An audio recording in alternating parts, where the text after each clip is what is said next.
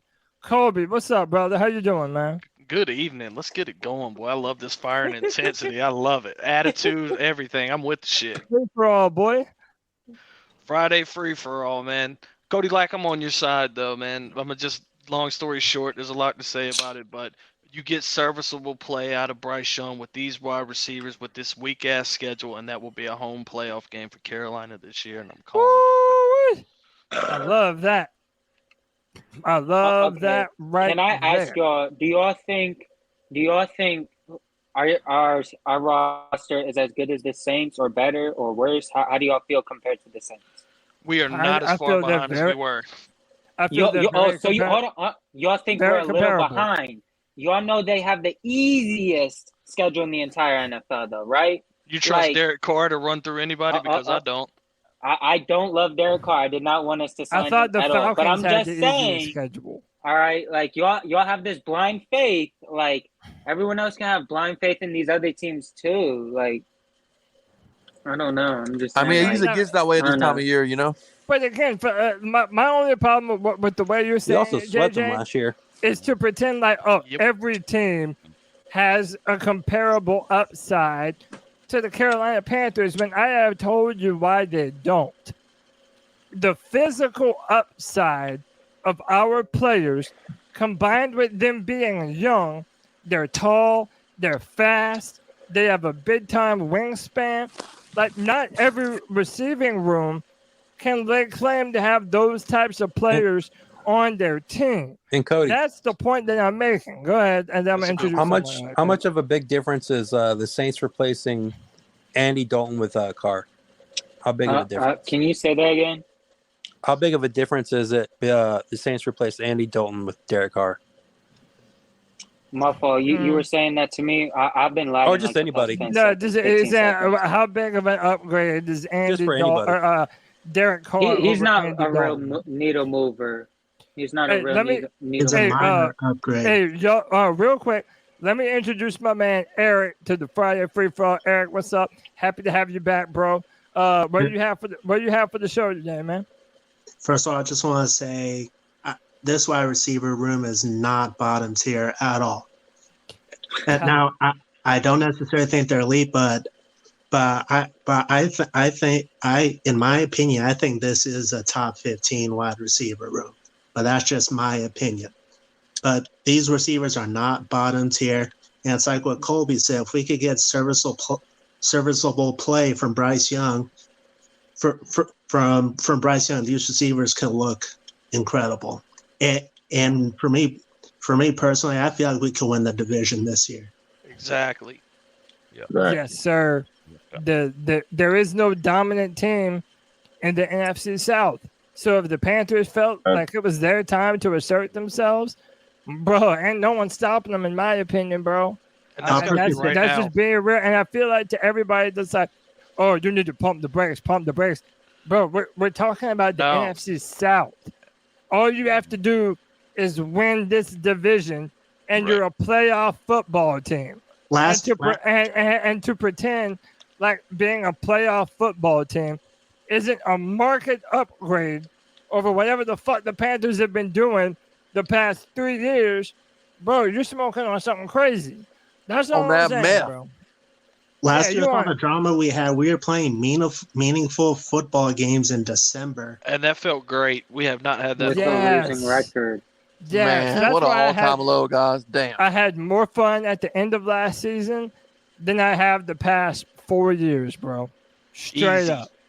When The fire and Matt Rule was that was it for me. Like I was happy. That really was it. Nah, that was the whole highlight of the therapeutic. season. That and the Lions game. It was therapeutic, man. But like I said, playing for something in the month of December, like we haven't been used to that recently, boys. So, that's why I was never in the tank crowd. That was like, oh, we need to be losing. No, we're not eliminated. If you're not eliminated, you shouldn't be trying to lose football games. You should be trying to win every fucking one of them. And I think the fans should want their team to win while they're still in contention. That's not hard to me, man. Yeah, who wants to go next? That's what I was gonna say, and I like what Eric said. He, with keeping our expectations, right around where they should be, like mid and higher, and I feel like that's a pretty good place to keep it. I mean, the only thing I would say that's holding us back, because like I've said on other shows, we were a 7-win team and very close to an 8 or a 9-win team. So with better players and better coaches, I feel like we have more options to win those close games. I mean, having said that, though, we are switching schemes, and that is historically rough first year on defense in the NFL. Especially in Carolina. I mean, even across the NFL, it's everywhere. Like when you switch, like a major's a switch, and I mean they're gonna play different. It's not gonna be that horribly different, but it's still. Look at that trans statistically speaking. J-Subs, you're dumb as shit, boy. Yeah, I wouldn't go as far. I don't think any part of this team is trash. Yeah, I mean, I don't think so. Like, I mean, there are parts at any level. I'll keep it real. There are parts that I worry about, but I'm not going to sit here and call them. I'm not going to sit here and call them trash. I'll be real. I have a lot of questions about our interior linebacking core. And I've been very, cornerback depth. Like I've been very vocal about all of that. And but one of the reasons why I do feel confident about being confident is where we do have depth, where football games are won. There too. In the trenches. We have depth on the offensive line, and we have depth on the defensive line. You have to be able to protect your quarterback and get after the other one. And I think that the Panthers, we don't know what we have opposite of Brian Burns, but outside of that, a 3-4 defense, in my opinion, under Ejiro Rivero, it is going to be so much easier for this team to play more aggressive than they ever have. And the best Panthers defenses have always been very aggressive defenses, man. And that's why I'm excited about the switch altogether. Cody, this is a good time for me to ask you this question. We did this in the spaces. Who do you think is a potential breakout player in this new scheme that we wouldn't think of that you think could have a great season? You mean on defense? Absolutely. On defense. On defense, man, bro. It took me a second, but there's some good candidates for that answer. You know who I really think? Who was the first person that came to your mind? Well, okay. People are going to say, oh, that's an easy CGI answer. Panther. No, people are going to say, oh, that's an easy answer. It's but not. I really think J.C. Horn. Okay. I hope so. I really think that, that's a good answer. If you have a more aggressive defensive front seven, it is going to allow your defensive backs to play way tighter coverage than they've ever been able to do before. And that is why we drafted J.C. Horn. The man is going to be able to stay in the hip pocket of the opposing number one wide receiver all year. He should have been a Pro Bowler last year, Cody. Right, and he was going to be if he didn't break his hand on a fucking helmet. Well, they were talking it up. He was locked down last year. Horn. Yeah. There's a poll on Twitter, and it says, which corner would you pair with C.J. Horn? Now, the choices are 2015 Josh Foreman, 2008 Chris Gamble, 2003 Ricky Manning, or the 2018 James Bradbury. Which one would you had him right now exactly like he was that year? Who would you put right next to J.C. Horn? Chris Gamble. Ricky Manning. Nope. Yeah. Whoever said Ricky Manning, I thought I was going to be the only one to say Ricky Manning. I'm going. I was about to say, as long as no one I'm with you. I'm going Ricky Manning. I'm going to say Gamble. There's an age gap to me because it's Gamble. it's got to be gamble. Right now, Gotta Josh Norman is winning by 60%, 60.5%. Hey, but you know what? Look, Gamble that He only has wasn't all pro. 20.6. He was elite no. as fuck that year. Though. Ricky Like, Manning he had was one top good year. 3. One good game early. But Yeah. Chris Daniel was Gamble, good. Chris Campbell had those type years every year. He still holds the record, I think, at 37. And Ricky All right, Manning lucked some of those interceptions. Didn't he retire 1 year before his severance? Like he could have got insurance for life, and he retired 1 year before. Yeah. That shit was crazy. Yeah, and Ricky Manning, when they changed the rule, when the NFL decided to reinforce the Illegal touching. press, the illegal touching past the 5, that ended Ricky Manning's career. Yep. He kind of lucky with those interceptions. Yeah, and If you look at those another question, interceptions, they were kind of lucky. That motherfucker putting folks in arm bars. Here's what shocked me No the most. flag. In the same situation, who would you pair with Derek Brown? 2015 K1 Short, Stop 2008 right there. Chris Jenkins, Stop right there. Yeah. Chris Jenkins. 2003 Chris Jenkins, Chris Jenkins. 13 Star or 03 Brent Buckner. Jenkins, bro. That's Yeah, I Jenkins. picked Jenkins because old school Jenkins was the guy. But He I was their went best K1, defensive but lineman during that Super I Bowl. really I don't care. K1's got it by 53.2%. And it's just because of that playoff run. He had one hell of a season that year. He was just clogging the middle the whole damn year. And the linebacker, like, you just think how many times Luke Kuechly and Thomas Davis and all the other linebackers and safety were But you got to remember, y'all remember how big Chris Jenkins was? Yes, he was a man child. Exactly, how big he was, and KK was big, but KK wasn't that big. Nah, KK wasn't that big. He was a little undersized. Chris Jenkins was an absolute dog. Yes. That's a true statement. DB, Derek Brown and Starr together in a 3-4 would be stupid. That would just be disgusting. You know the current defensive tackle that reminds me of Chris Jenkins right now? Chris Jones is Via Vea. Yeah. I was about to say that. That it's Via Vea. That dude's a monster. That reminds me of Chris Jenkins. And he's 6'4", 347. So this pretty much the same. That's what Jenkins was. He was a monster in the middle. That 03 D line though, man, that was amazing. Yep. Hey, so here's what I'm going to do, and I think this is a good time to move on to this topic. As of right now, who are your top 5 most valuable Panther players on this roster right now? And I want them in order too.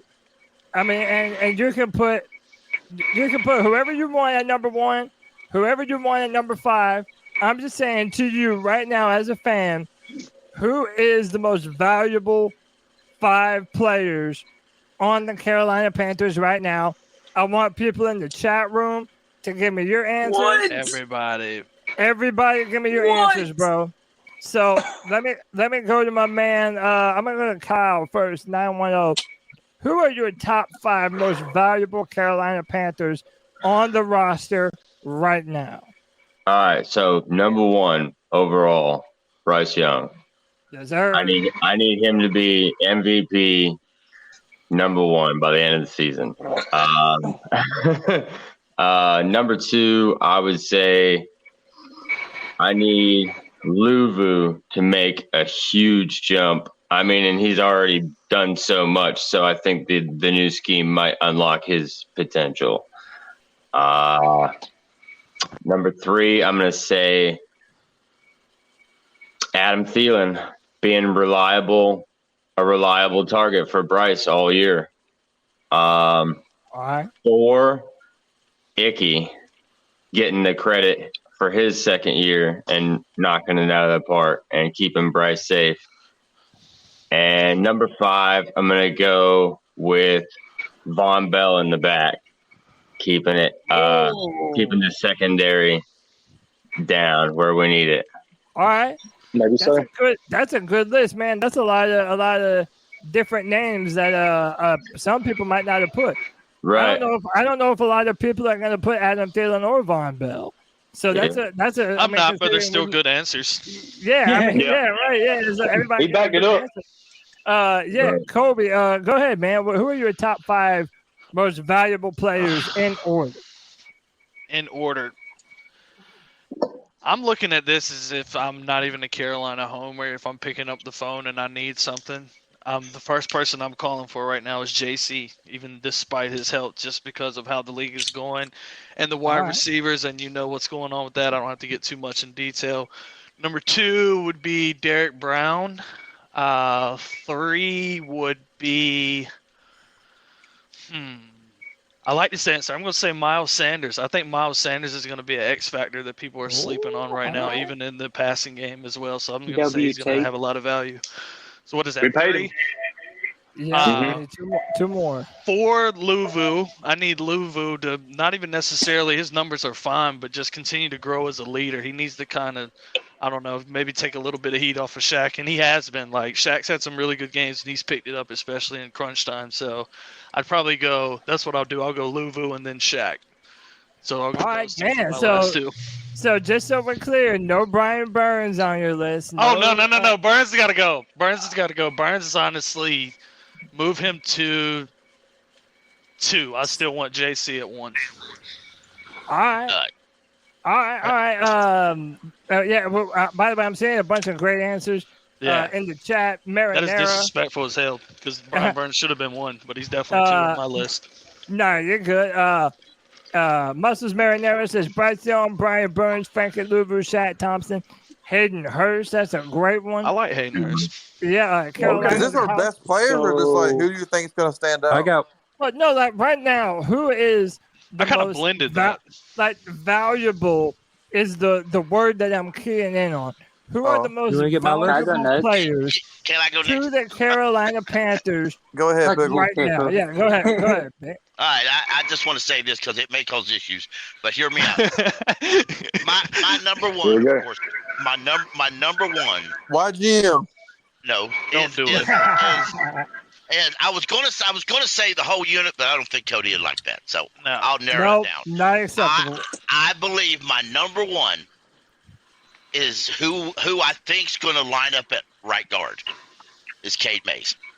Now you are a Cade Mays believer. If Cade doesn't line up there, I want to be clear. If Cade doesn't line up there, then whoever lines up there is. Because let's be real, y'all. We know we're facing the Atlanta Falcons first, and anyway, the first few games as Bryce is a rookie. Let's understand this. The offensive line's got to get good protection. Imagine that right guard doesn't hold containment.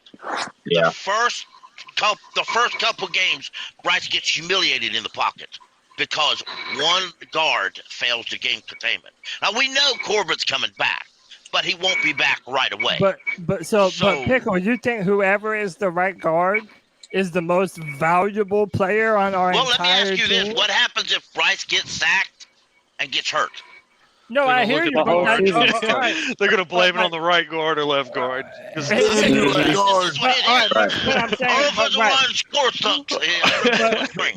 getting yelled at first. What I'm saying, hold on, Pickle. What I'm saying is, 100%. I get what you're saying, but I think that you could also say that would be either Kim Kwanu or Bradley Bozeman. Because like those for sure. Like that's your blind side tackle. Your blind side tackle and the guy that keeps the pocket the cleanliness, which is what's the rest of your list, bro? But give me your 225. But the second one is Bryce Young. The third one is Brian Burns, and the fourth one is actually CJ or JC Horn, and the fourth one is Sanders. Yeah, because if he gets hurt, I just don't trust. I don't trust the running backs behind him, and I don't trust Scott Fitterer or the coaches to admit that the other running backs ain't going to cut it and go out and sign a bet. That's just because experience tells me the only coach that I remember the Panthers ever having that would actually say, no, we got to go sign somebody else, and was John Fox, and he ain't been here in a long time. Well, yeah, but he was serious about running the football. Exactly. Oh, yeah. But if God forbid Sanders goes down, do you see Scott Fitterer or Frank Wright saying, "Yeah, we need to go sign a vet"? What's our record? Like, there has to be a breaking point for that. If your record's good enough, you have to go do that. He could. You would think, but I can see them saying, "Well, Chuba knows the system, and we've got faith in Chuba, and we're going to see what Chuba." Chuba with the bad hands. To be fair, he did trade for Chuba with the C.J. bad hands. Henderson after the horn injury, so he He had did, to to make be a fair, move you're right. after an injury. Was that your 5, Pickle? Yes. Can I get my vote? I'll go next. All right. Yeah, go ahead, Kev. All right. 5 would be Miles Sanders. I think we're going to need a reliable running back with a rookie quarterback. All right. 4 is Bradley Bozeman.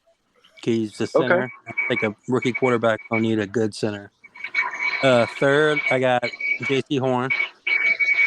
2nd, Brian Burns. And 1st is Bryce Young. Yeah, that's a hard list to argue with, man. Yeah, can't really argue it. It really is a hard list to argue with. I mean, again, the only ones that I hesitate with are like, maybe Miles Sanders, but again, that's our running back. Like, so I understand why you would put him on that list. Tony said Matt Corral.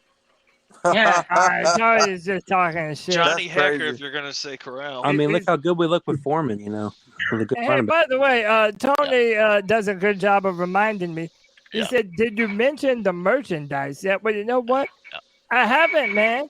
Listen, if you love being a part of this C3 Panthers podcast, and don't get me wrong, you are a part of it, man. C3 is for the fans, by the fans, bro. Get you some of this dope ass merchandise, dog. Look, let me tell you, this is my favorite shirt that we have ever order, y'all. that we have ever put out, bro. It ain't got here yet, but I got my cup. I got one of them coffee mugs, Cody. And shout out. Yo, Pickle, can you hold it up real quick? Yeah, let me go get it real quick. I get it in just a second. Yeah. But man, also I want to shout out to folks. I'll pull that up on your screen, Cody. I want to tell folks who are coffee drinkers and likes their coffee cups, because to us folks who likes your coffee cups, this matters, folks. This comes in 2 different sizes.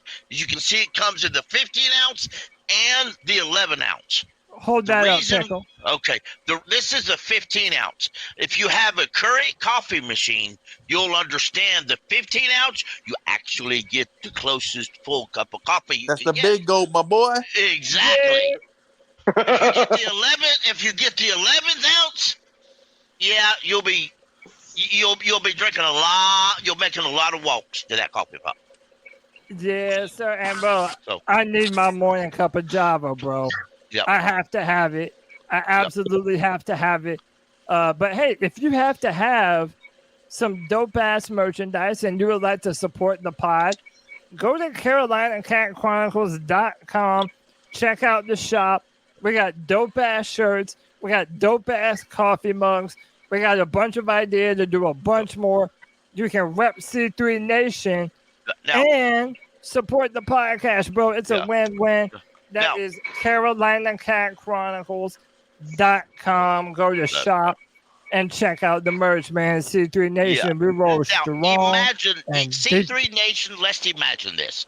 A lot of people's going to be at training camp, especially on the 29th. I'm going to be there. A bunch of people's going to be there. Yes, sir. Imagine everybody walking out in their C3 shirt. Repping hard, bro. Imagine all these other podcasters saying, "Who's that?" Imagine one of them players looking down and Bryce Young looking say, Can I get a special edition of one of "What's a C3, dude?" Sheena said, "I think you know what C3 is." And pretty soon, Bryce Young wearing a C3 jersey. Cody? Yes, I need sir. that special edition, the one that damn sexual whatever his name is, Chocolate, had the picture of you earlier. I need that face on the Mark back. Henry? Mark Henry. That's exactly what I thought of. Oh, you mean the picture of me looking like I'm busting one or something? Yeah, you taking that deep. Yeah, you're right. That does need to be a shirt, bro. On a coffee mug, bro. But hey, let me Jesus Christ, let's jump back into these top 5. Who has not given their top 5? All right, let me go. Me. All right. Well, I'm gonna go J Subs, then JJ, and then I'm gonna go to Don.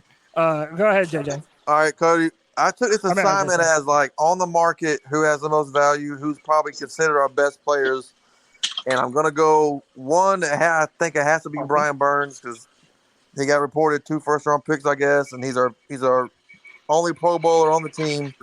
Number 2 has to be Bryce Young. Number 3, J.C. Horn. Number 4, Kim Ekwonu. And number 5, Derek Brown. I think those are our 5 most important players moving forward. Oh, I'm not mad at that. I am not mad at that. Go ahead, JJ. Let me hear your top 5, bro. Now remember, this is most valuable to the Carolina Panthers. Go ahead, JJ. Okay. I'm gonna go with. In terms of value, I think of people who will provide the most value, like I guess this year in a sense. So I think number 1, or I guess most value to the team. But anyways, Brian Burns is number 1 because I feel like we got to find out whether we're going to even re-sign him or not.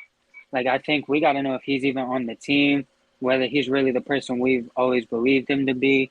I think he still needs to take another step and really just assert and prove himself as that guy.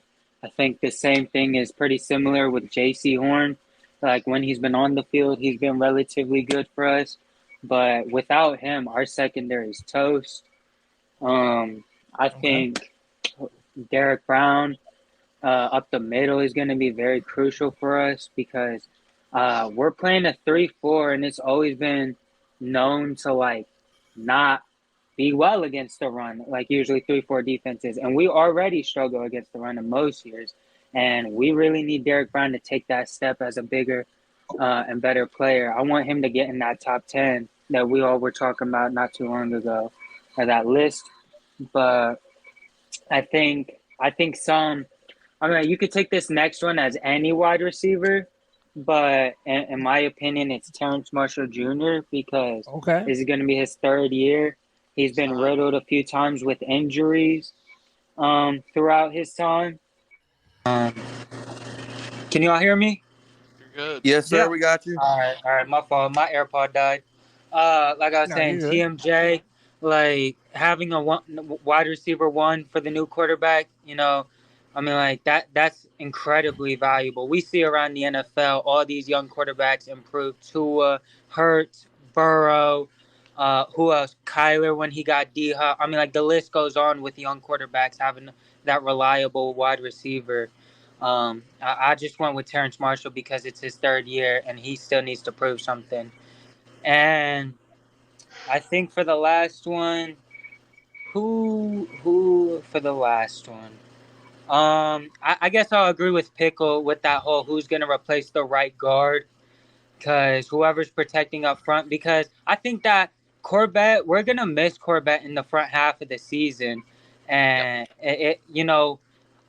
Christensen, whoever's going to be playing left guard, we just got Savala. We could somewhat replace him if he's not all the way back from that broken foot. But, the Corbett injury is huge, honestly. He's a pillar for our offensive line. Yeah. Yeah, I don't disagree with any of that. I really don't. I think that's a good list. I've heard a lot of good lists, and there's a lot of great ways to answer this question. There's, I understand Kev putting Miles Sanders. I understand Pickle putting whoever plays right guard. Those are all important to us. I was going to say Hayden Hurst, but I think Sanders is probably the most important. By the way, I haven't talked too much about him, huh? Hayden Hurst. Yeah, we really haven't. Hey, let me let my man Deez in on the combo. Deez, who are your top 5 most valuable Carolina Panthers? I really enjoy hearing everyone else's top 5, Cody. After hearing everyone else's, I feel like mine is super vanilla, no sprinkles, no syrup, straight vanilla. So where I started was kind of positional value in the NFL for trade. Is kind of how I took it when you brought it up. Bryce Young, number 1. Even though he hadn't played a snap yet, he's our quarterback. It's the most important position on the football field. I don't think anyone can argue that, at least that quarterback is the most important position, so I went Bryce Young. Number 2, you have to have an edge rusher. Edge rushers are getting paid left and right in the NFL. Ours is Brian Burns. Spider Burns would be my number 2. If you look at what he did last season, 12.5 sacks, our record still stands from 1998, set by Kevin Green at 15. Brian Burns is only 25 years old, guys. We need to go ahead and pay him now before he's got 8 sacks or 9 sacks going into week 7.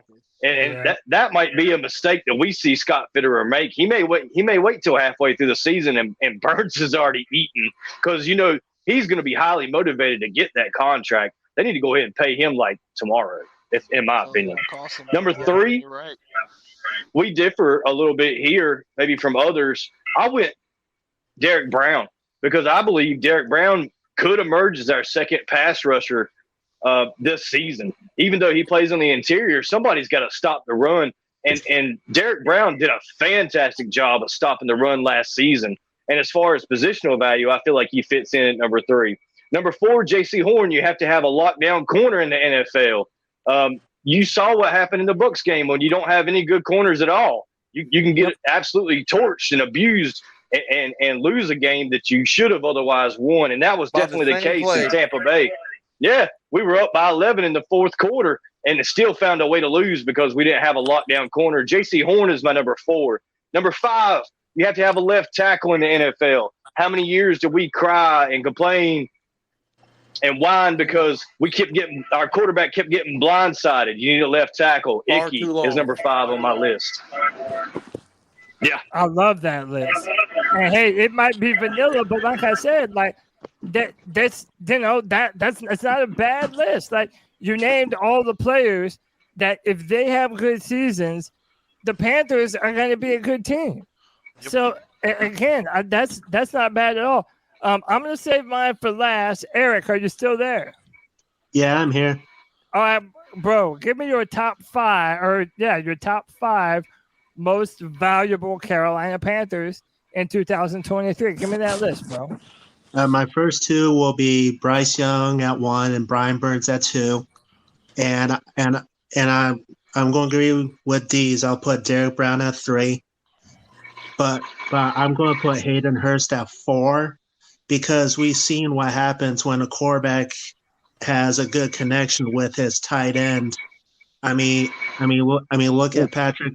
Look at Patrick Mahomes and Travis Kelce. Wow. Look at them. They lost Tyreek Hill and they had good connection. They went on to win the Super Bowl. So I'll say Bryce Young and Hayden Hurst. I'll say Hayden Hurst at 4, and then 5 I'll agree is Icky. We gotta protect Bryce Young and I don't want him getting hurt. Yeah, that's a great list, man. That's a great list. And all right, so I'm gonna get a little bit controversial with mine, only slightly, not all the way, but I'm gonna say, listen, I know he has not played the snap yet, but Bryce Young is the franchise. Like that's what it is, whether you like it or not. Bryce is the franchise now, and our team is going to live and die with his success in the NFL. So to me, just because of him playing the quarterback position, there's no way for me to not put him number 1, right? Number 2, for obvious reasons, is Brian Burns, the most consistent pass rusher on the Carolina Panthers defense for the past, 3 years. I mean, literally since he has been here, he's been the man, but now we finally got him some more help. He's put on more muscle.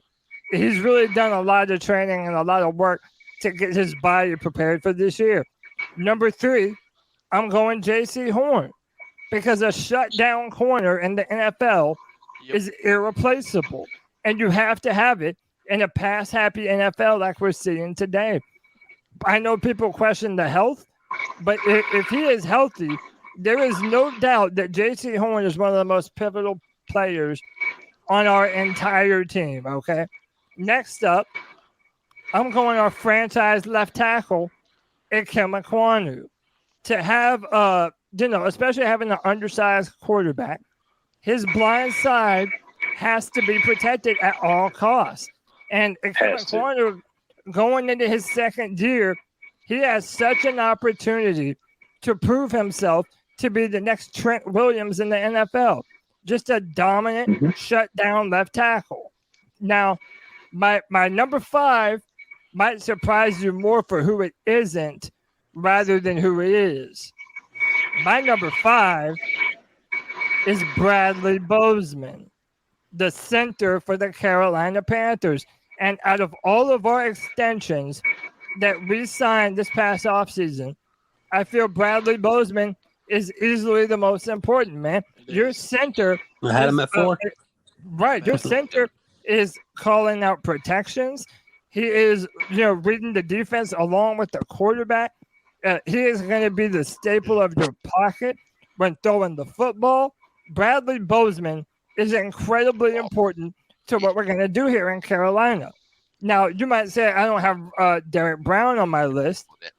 I want Derek Brown to ball out this year, bro.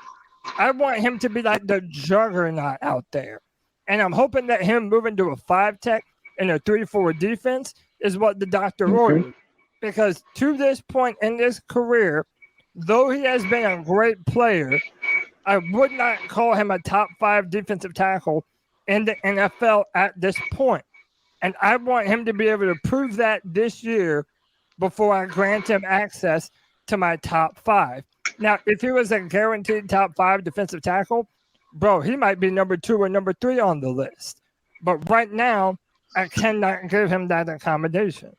So that's my list. That's my list, man. I don't know what y'all think. I'm mad at it. Works for me. I'm a little surprised. Really cooked. I'm a little surprised. No one really asked me why I didn't have Bryce Young on my list. Did I even have him on mine? I think I might have skipped I mean, too. we're not really surprised, JJ. I just think, especially because so many people had him like number 1, let alone on the list. I just feel like no matter what, like Bryce Young could get hurt, he could play like garbage. He's gonna be the starter week 1 of his second year. Like, this is his franchise. We've invested so much in it. Like, I was thinking more of a perspective. Who do we need to like have the biggest impact this season necessarily and bring the most value to the team this year? That's kind of why I didn't leave him on there. All right. Hey, I understand that too. And some people put Miles Sanders and Hayden Hurst, even though they've never done anything for us before. But I love Miles. I want Miles in fantasy. I just hope we don't lose their run game that we have. That's why I had to have Miles Sanders on ours. Like, he has to do his thing. Yeah. Miles, go ahead. Oh, no. Were you about to talk about the background noise? That too. No. But I was going to say, like, some of those holes, like, even, like, in that Lions game specifically, we saw major gaps in the run game. Miles Sanders is taking some of those to the house. Absolutely. Yes. That's why I'm thinking. Is it crazy year, to think he's going to get 1,000 yards? Because I think he's going to get 1,000 yards rushing at least. Oh, yeah. I think maybe 1,300 like he did with Philly. Yardage, total. Wow, so y'all have high expectations for Miles. He could definitely get 1,000. I don't know if his season he had last year. We played Detroit again. He did have 1,300 yards last year. Is that true? Is that correct? What? Yeah. He was like the most rushing yards, right? I'm talking about total yards, too. Did he have like 12 or 1,300? He had 12. 1326. Dude, if he can get 1,100 total yards, I would absolutely love that shit. How many receiving yards did he have? Easy. Yeah, how many? The receiving yards is a better question to me. Yeah. Because to me, I think one of his, obviously being our running back, that's the main thing. But having that check down running back, if you look at how important, if you look at how important Jahmyr Gibbs was to Bryce Young last season as that check down valve in their passing game at Alabama, that was an important part of what made Bryce good because he knows when to check it down. I think the Eagles had a receiving back. I think Frank Wright wants to use Blackshear in that Naheem Hines role. I kind of mentioned that on the podcast on Tuesday. I like Blackshear. I was hoping y'all would talk about that because I really do think that's what we're going to do. I think that's why he likes him so much. He's a spark. Yeah. I'm with it. Yeah. I want to have it more You got passes than also Chuba, but that's probably just me. Go ahead, Deez. you got to remember that Frank Reich fed Taylor 332 carries in one season. So Miles is going to be a feature back, and he's going to get the ball over and over and over. 332 is a lot of carries, and it led Taylor to like this unreal season that he had. He's gonna run Miles in the ground. I mean, it's just facts. Well, and you know what? And I'll even say this, and so I got two questions for y'all. I'll say mine first. I believe the most slept on player is Chuba Hubbard. And I know bro, look, I know that 75%. I know that 75% or more of Panther fans hate this man, Chuba Hubbard. That's fine, bro. I'm not passing him the ball either, okay? The man has stone hands. I am not here to debate that with you. But running between the A gap and the B gap, you can do a lot worse than Chuba Hubbard. And I think that we're sleeping on Frank Reich and how he might use Chuba and Miles Sanders as a 1-2 punch in this offense. And see, Cody, this is why I'm not worried about our receiving core.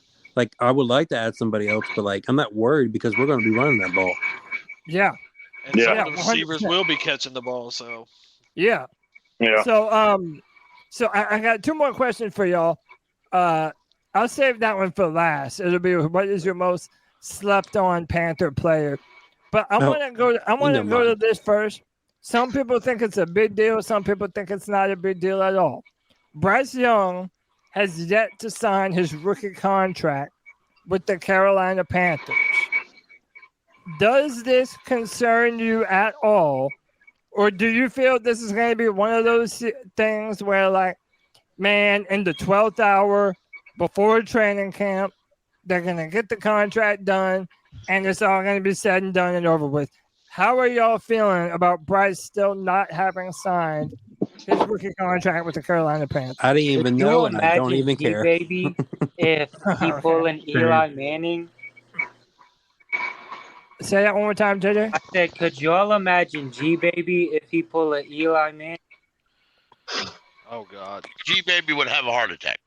He really would. Well, it would be too late for that now. He's not forcing a trade to no other football team. To answer your question, I'm not really worried about it, and I'm going to tell you why. It's because the way Bryce is, if as we know, he's very – imagine training camp, everybody getting together, him showing up for camp, or being told that he can't show up because he ain't signed his contract.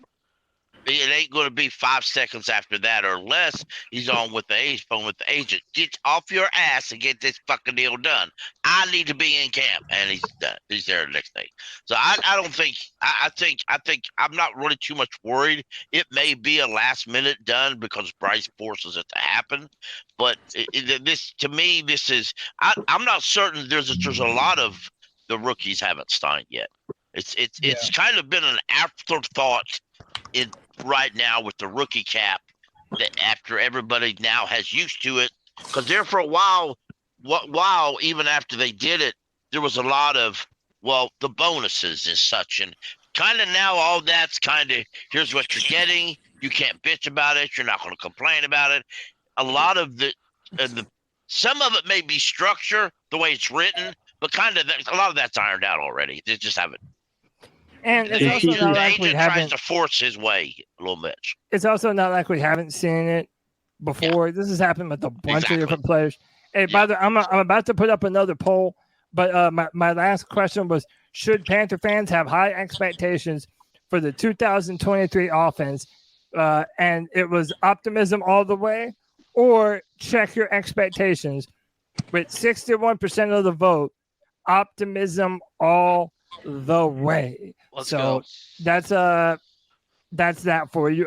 Kev, are you concerned about this with Bryce not having signed? Hell no. Hell no. The longer he waits, the more money he gets. I get it. Right. Well, did TJ Stroud sign his rookie deal? I don't believe so, but I don't know, Eric. I'm not sure. Cody, I have a short answer for that. Yeah, go ahead, Colby. I know it's gonna sound a little weird, but I feel like Bryce Young is so calculated right this second. He knows exactly when he's gonna sign that rookie deal, and with him being the first overall pick, I'm sure he's gonna set some kind of benchmark. So maybe he is kind of waiting for everybody else, especially if everybody else is moving really slow. But not only that, but he's putting out a lot of videos of him just doing workouts with the receivers and in the film room and doing this and doing that. So he's doing the right thing.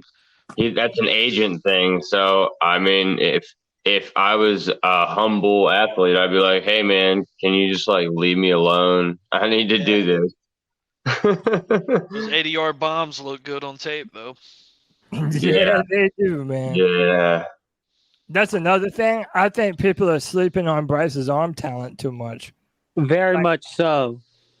Right. You know, like even Steve Smith said that, you know, don't expect a lot of deep bombs, but expect him to be lethal from 15 to 20 yards. And while, yes, I do think that is true about him being very effective in that 15 to 20-yard range, I think we're taking shots, bro. With the I really stuff think that earlier, we're going to be absolutely. taking shots. Big and fast, why not? Yeah, that's what I'm saying, man. We have too much speed, too much physicality at the receiver position to not do that. BTMJ season. Yeah. Kyle, Mingo you concerned at all about Bryce not signed yet? Not at all. Not at all. All right. Pleasure doing business with you. No, I mean, like he said, you know, he's gonna make more money, number one pick, so he's gonna kind of set the bar, you know. And usually they pick last, or sign last, anyways. So I don't know. Go ahead, Pickle. No, I just wanted to add to this current conversation.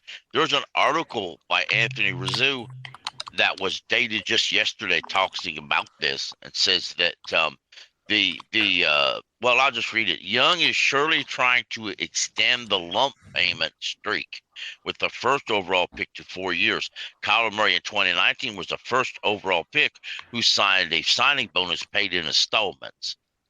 And it says that Bryce and Bryce is wanting his signing bonus in one lump sum, not installments. Right. Or that's probably not Bryce as much as Bryce's agent. That's right. fine. You gave up all that shit to get to one. You let him have it. Yeah. If I gotta give it to him anyway, I'm giving him all because it's just like your electric bill.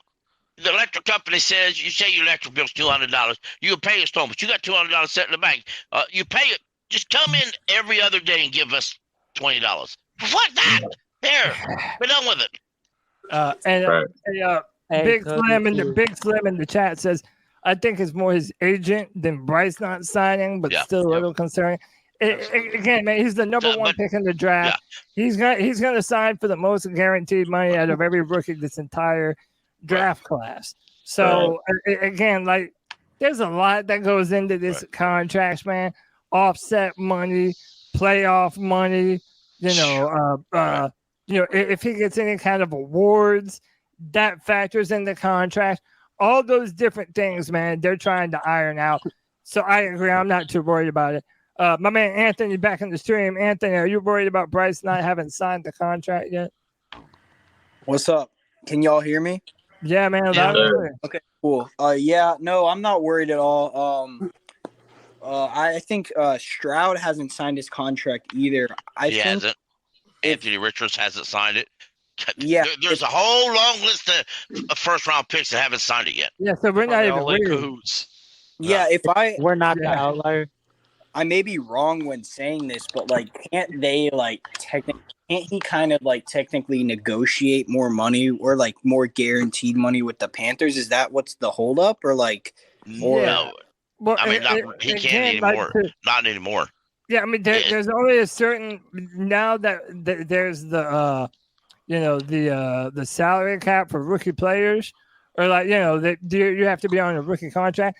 There's only amount of certain guaranteed money that you're allowed. But what I think they're they're factoring in is like what I was saying earlier. Like, let's say he wins Offensive Rookie of the Year.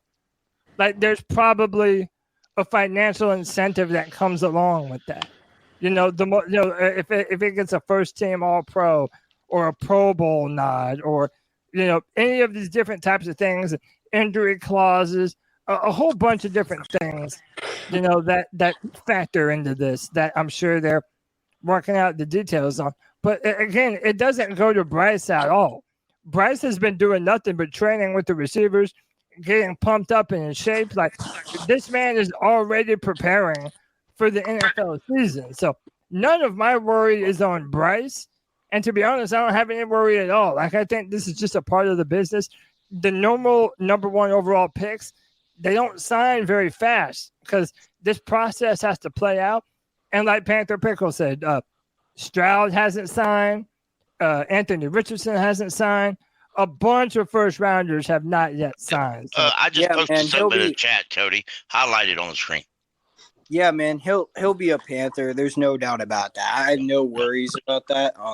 Cody, I was actually, because I was driving. I want to know what you thought, what you agreed with me on, because like if you when you were talking about that. Yeah. Oh, but I told you you must not have heard me. Your phone must have died. But what I was saying was, you know, after watching the quarterback documentary and seeing the amount of punishment that they took, like, you know, you who's being like, oh, yeah, gotta be realistic. Like, you know, to me, it does bring up that nervous energy, knowing that even if you have a great offensive line, those big hits are inevitable. Yeah. You know, they're going to happen. And even if he puts on a bunch of muscle, the dude is still one of, if not the smallest quarterback in the NFL. Yeah. So, like, it worries me a little bit. And Anthony, when you're saying, like, oh, we have to be realistic, not have too high of expectations, you know, I don't want to put this on him, but I feel like if anything were to cause him to fail to meet my expectations, it probably would be an injury, because I don't think that he's going to have some rookie gap where he comes in and doesn't adjust to the speed of the NFL football game. I don't see that happening to Bryce. But if you're talking about an injury, well, then, you know, maybe that's a different discussion. Yeah, man, I haven't brought up injury because, like, that's not something you can control. And to be honest, like, all different types of players get injured. But I think with the ability of Bryce getting the ball out fast, I think that's in his advantage.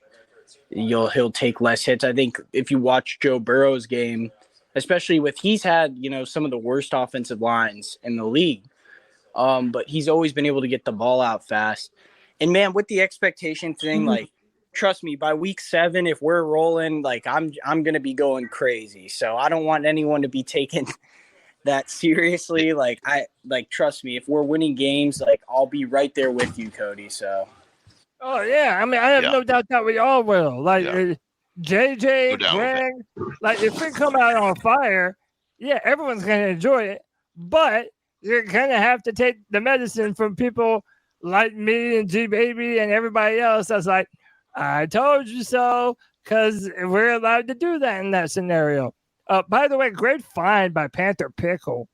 Yeah. On on down it says that Icky was a 6th round pick. Of course, he received $12 million and something of his 17 signing bonus 30 days after he signed his contract. But remainder. It's on down in that same article, down a little piece. But he didn't get the rest of it until April the 1st of this year. Yeah. So, I mean. So let me just read this article real quick. Yeah. Former sports agent Joel Corey just penned a piece for CBS Sports about the rather extensive holdup. The contract and salary cap expert stated that there's a difference of opinion regarding the payout of the signing bonus, as Young is likely aiming towards receiving it in a lump sum rather than in multiple installments. Corey writes, Young is surely trying to extend the lump payment streak with the first overall pick to 4 years. Kyler Murray in 2019 was the last first overall pick who had the signing bonus paid in installments. Of Murray's $23,589,924 signing bonus, $16.75 million was paid on June 3rd, which was a little more than 3 weeks after his contract was executed. The remaining $6,839,924 was deferred until March 1st, 2020. So basically, he's trying to get a bigger lump sum of cash earlier on in his contract. Which I don't blame the man. I would. I just give him my damn money. You know, that's me though. You know, to give him my damn money. But now this is what Pickle was talking about. Carolina had top 10 picks in each of the last 3 drafts. None of the players received a signing bonus and a lump sum. For example, 2022 6th overall pick, Kim Aquanu received $12,060,644 of his $17 million signing bonus within 30 days of executing his contract. The remaining $5 million wasn't payable until April 1st. The Panthers rookies report to training camp July 22nd. So basically, to summarize that, number 1 overall pick doing number 1 overall pick things. Yeah. Is that too oversimplified? Yeah. I kind of think that hits the nail on the head. Yes, sir. Yeah, I'm not worried, man. The Panthers know what they have in Bryce. Yep. They already love him. They love his dedication. I'm not worried about this even in the slightest, man. Right. By the way, shout out to Kyle, 910 Panther fan. He had to jump out. Kyle, we appreciate you, bro. Appreciate you, man. Hey, so, the final stretch of the show here. Boys, who is your most slept-on player on the roster right now? So who is a player that is not getting enough, not enough love, not enough spoken about him? Eric, I'm going to start with you, bro.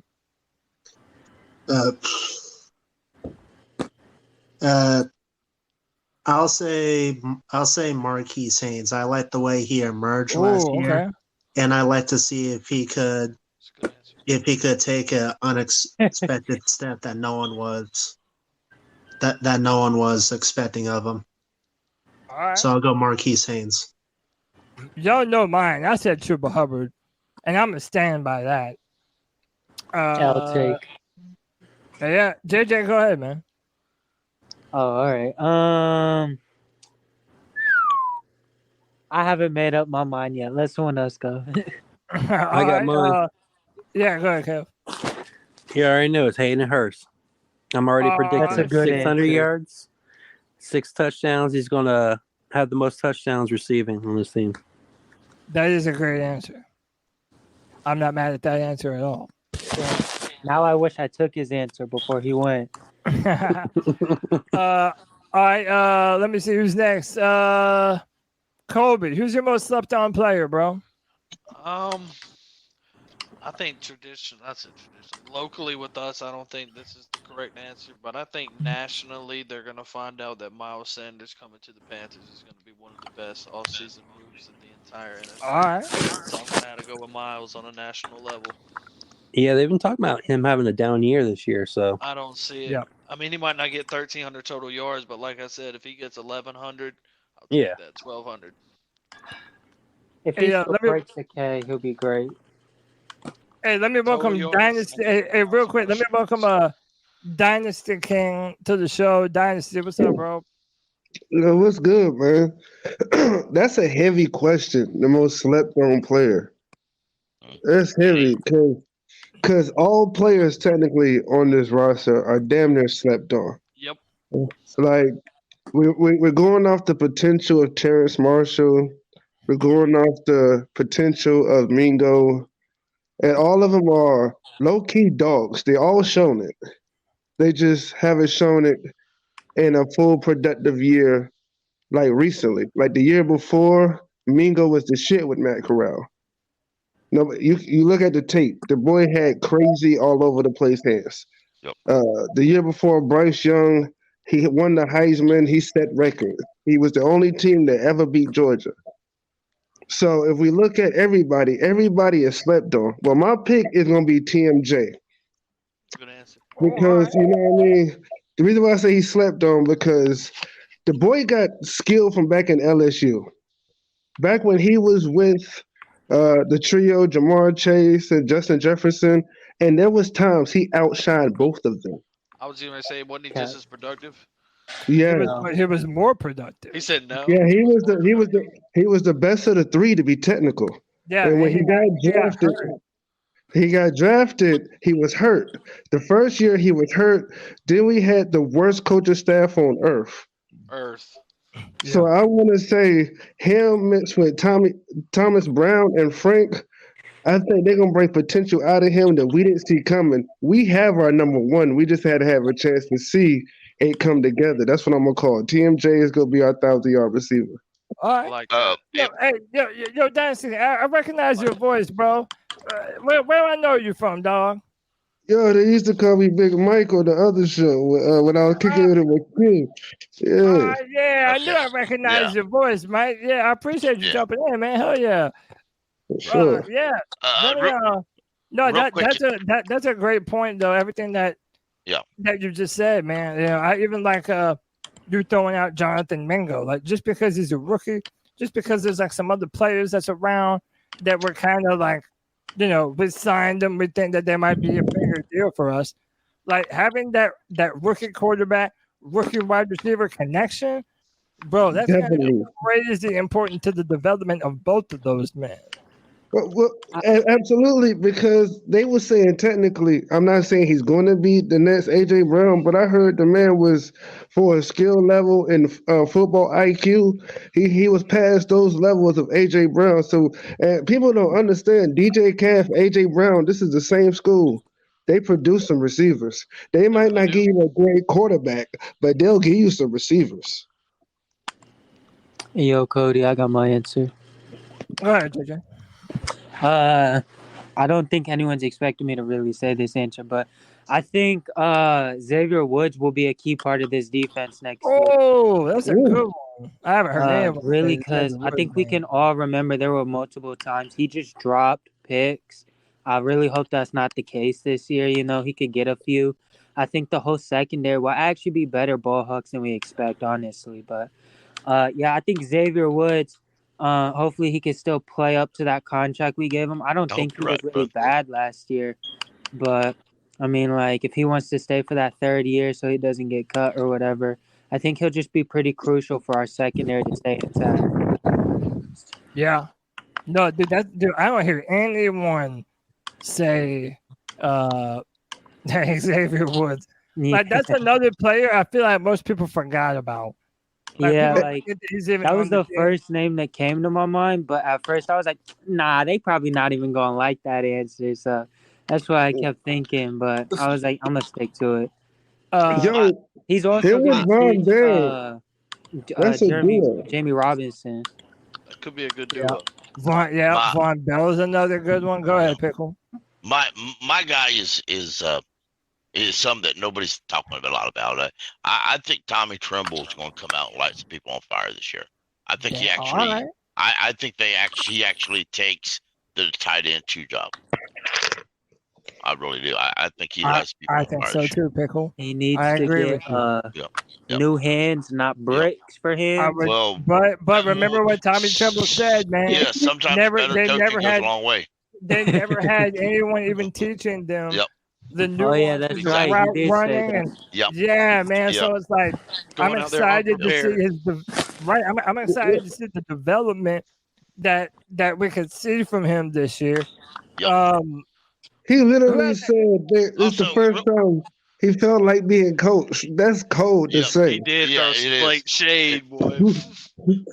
Straight shade. I don't mind it. Matt Rule does nothing but throw shade at us. Yeah, and he's been fired. Matt Rule catching and still to this day. What did he say? What kind of fire was Carolina? He said. I don't even know. I don't have enough memory memory bank to remember anything that asshole says, bro.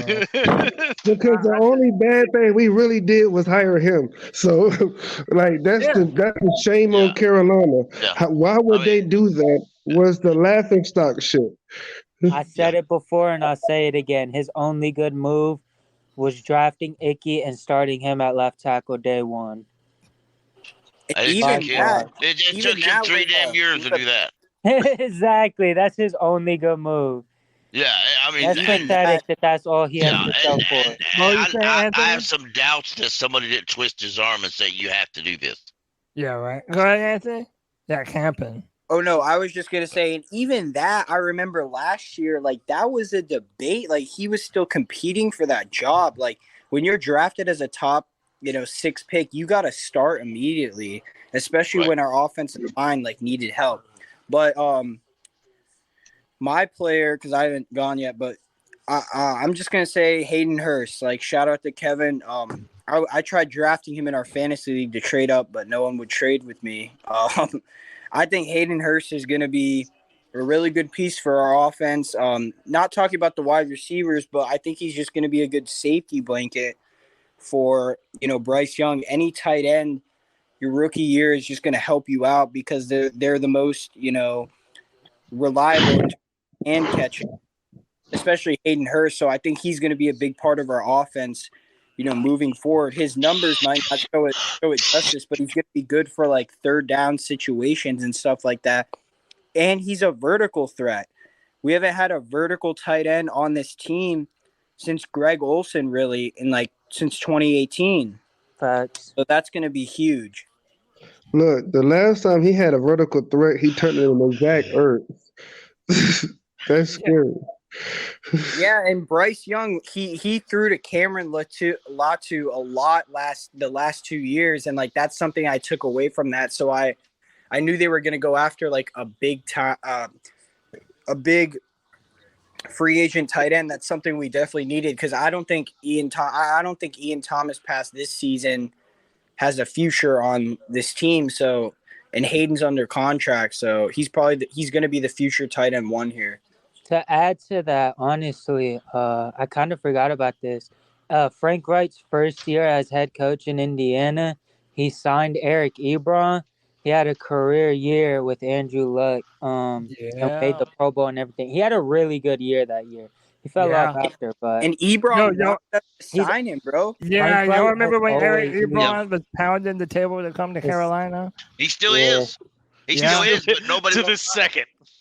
Yeah, he dropped too many balls. Yeah, it's kind of caught me to a point where I'm saying, okay, dude, you've had all your chances. Your former main head coach don't want your ass. Shut up. You're done. Hey, so listen, I know I already gave mine. I said Chuba Hubbard, but damn it, I'm the host of this show. If I want another one, I'll have another one, and I'm going to. And I think another name that people are definitely sleeping on is the man that Bryce is throwing this pass to, and that's Laviska Shenault. That's Laviska Shenault. That's a great answer. Just like when JJ brought up Xavier Woods, and I said, bro, I feel like people forget that Xavier Woods is even on the team. Bro, I feel like people forget that Laviska is even on the team sometimes. Like, whenever we're talking about our receivers, the names that we mention are Terrace Marshall Jr., DJ Chark, Adam Thielen, and Jonathan Mingo. But, like, no one really even mentions Laviska as a weapon. They intend to use him more in a Deebo Samuel type of role. But it also seems as though they're trying to use him more in downfield, type of attacks. And I think that's exciting considering that he's been bulking up. We have a lot of size and strength at our receiver position, and that's why I'm so optimistic about them. All that physical talent, to me, with a quarterback that can deliver the ball, bro, this could be dynamic, man. I really do think so. A dynamic offense. Woo, look at him zip that thing, bro. I'm not against that answer at all. He basically Especially with has the Debo nothing. package. If he's getting the ball in the backfield and out wide, like he could be a Swiss Army knife all season. Yeah. Especially like his potential because we have a better play caller than years past. I'm calling it right now. He's gonna take Chuba Hubbard's spot for running back 2.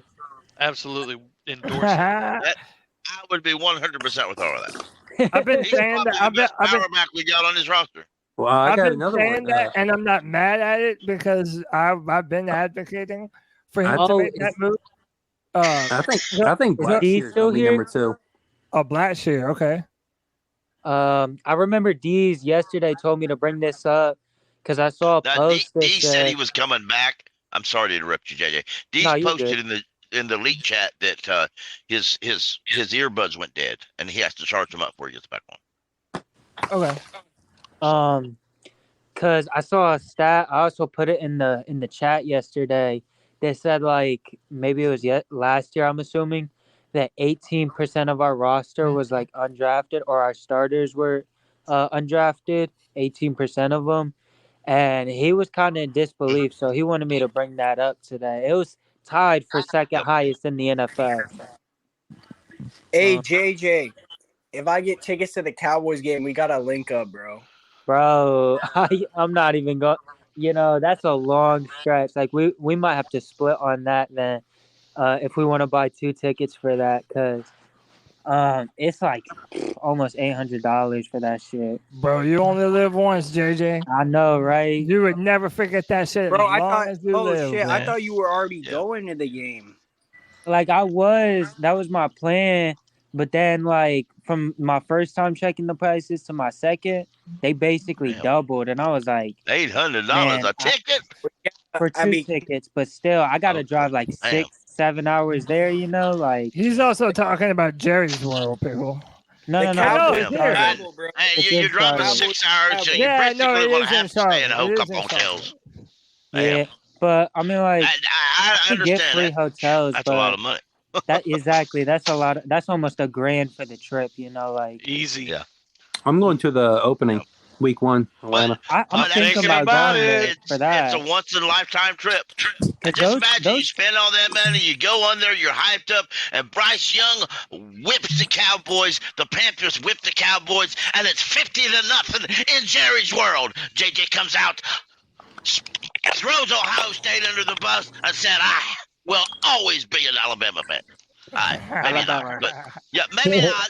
But anyway, Yeah, you're tripping. Yeah, wild. Yeah, Kevin, I was kinda thinking way about out going there, to wasn't that. It was Pickle. No it's this cap. old man's bedtime. I still might go to the season opener, Kevin. You know, if I that was do, really loud. we'll definitely link up. I'm also going, huh? Oh, in Atlanta? Yeah. Yeah, oh, yeah, for sure. And I'm singing Sweet Caroline, and I'm videotaping the entire crowd. Kev, you're going to the opener, right?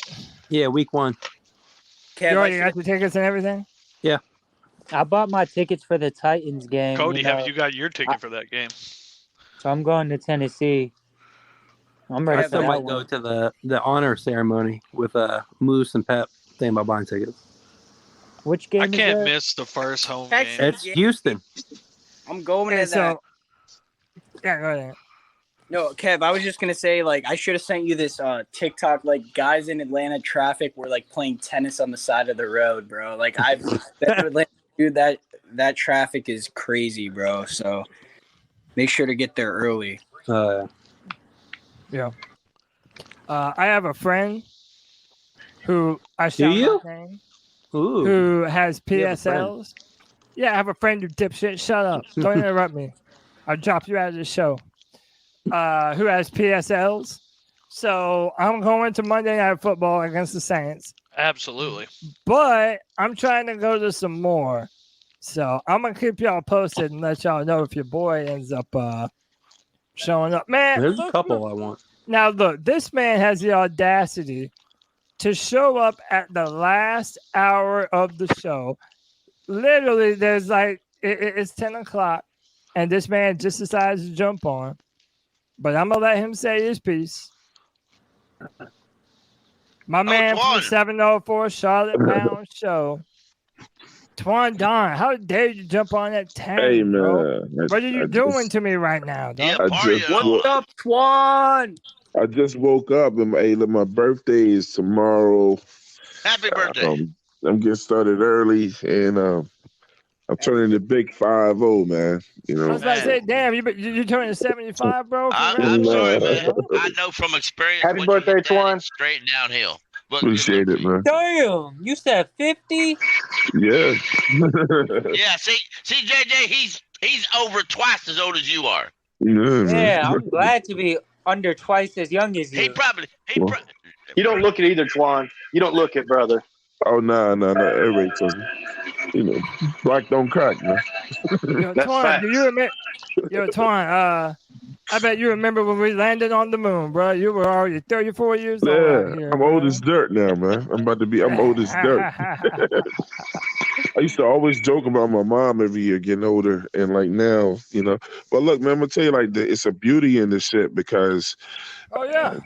Statistics says that I shouldn't be around. You know what I'm saying? And the way I grew up says I shouldn't be around, and you know, man, I'm having a blast in my life at 50 years old. I'm glad to be able to see it.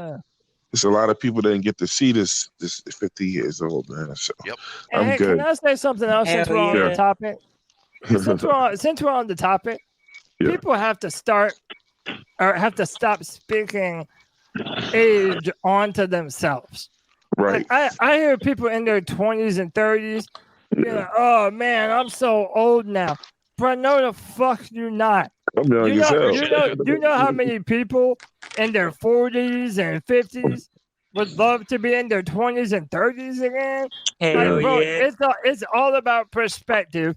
I am 33 years young, going on 24, and that's the mindset that everybody should have, bro. Hey Twan, all jokes aside though, you enjoy your time tomorrow, man. That's great to have Yeah, you man. on Saturday. I appreciate it, bro. You know what I'm saying? Yeah, shout out Twan, bro. Shout out Twan. He's the man, man. Shout out Twan. Check out the 704 Charlotte Bound Show. You already know there's some great content going around there. Make sure to check out his channel, and happy birthday to Twan, man. Yeah, appreciate that, man. And shout out to his man Ray Pabone, who was on earlier. Yeah. Oh, Ray was here earlier? Okay. Yeah, man. Ray hopped in. Man. And Claire was in the chat room. Well, I told him, I said, you know, C3 is like, you know, like that's family to us. I said, so make sure you guys show up over there and go over there and show those guys love on Friday FIFA, man. Yes, sir. You know, it's just, They did. you know, every time we've ever asked C3 to do anything with us, I mean, it was quickly, yes, let's do it. Oh yeah. And we're gonna do even more collaborations as the season comes even closer, bro. So hey, man. Hey, like I said, I got love for all the Panthers. Shout out to Mortensen, content his birthday too, man. Yeah, and hey, by the way, popping bullets. Happy birthday. Yeah, popping bullets from Black Cat Panther podcast in the chat room. What's up, popping? Appreciate you, bro. Yeah, man. Oh, he said enjoy the blue pills. Yo, Pop is wild, bro. Yeah. Pop is wild. I'm celebrating the whole weekend, man. You know, my birthday's actually July 16th on Sunday, but I'm celebrating it tomorrow and today. So I just woke up when I saw you. I was like, shit, I missed Friday free fall, bro. Hey, what you sipping on, Twan? Douce. That do say to myself. All right, I like that. Yeah. Hey, what I missed? What did y'all talk about tonight? Bro, what haven't we talked about? What are you saying right now? I mean, basically, we've been fighting about like I mean, yeah. Oh, how about this? No, this is a good one, Twan. I'll let you give your top 5 most valuable Carolina Panthers on the team right now. Oh, who is the most valuable to the Carolina Panthers? And I need them in order from 1 to 5. I'm glad you said it right now. You would have said ever. I'm like, man, why are you doing this to me? Nah, just right now. Who is the most valuable to the Panthers right now?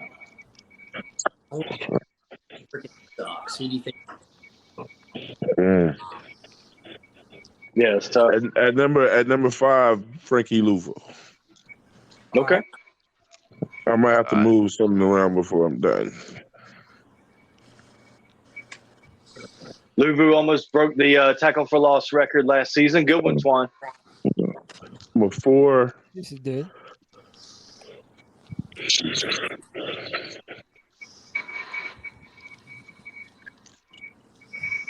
Man, you can tell Twan's getting old. He's taking his time, bro. He's like, yo, He just woke up. He's like, yo, don't I just don't want to get this wrong, bro. Hey, man, but that's what I'm saying. We've heard There everything. There really is no wrong. Twan, my man, my number one guy was Cade Mays. That's a fact. Wow. Yeah. You can't be wrong. All right, okay. So number 5, Akeem Aquanu. Number 4, Yes, sir. Frankie Louisville. Okay. Number 3, believe it or not, I'm gonna say Bradley Bozeman. I'm at 4. Yes. Because he's gonna protect, Bryce, back there too. And, Right. Number 2 is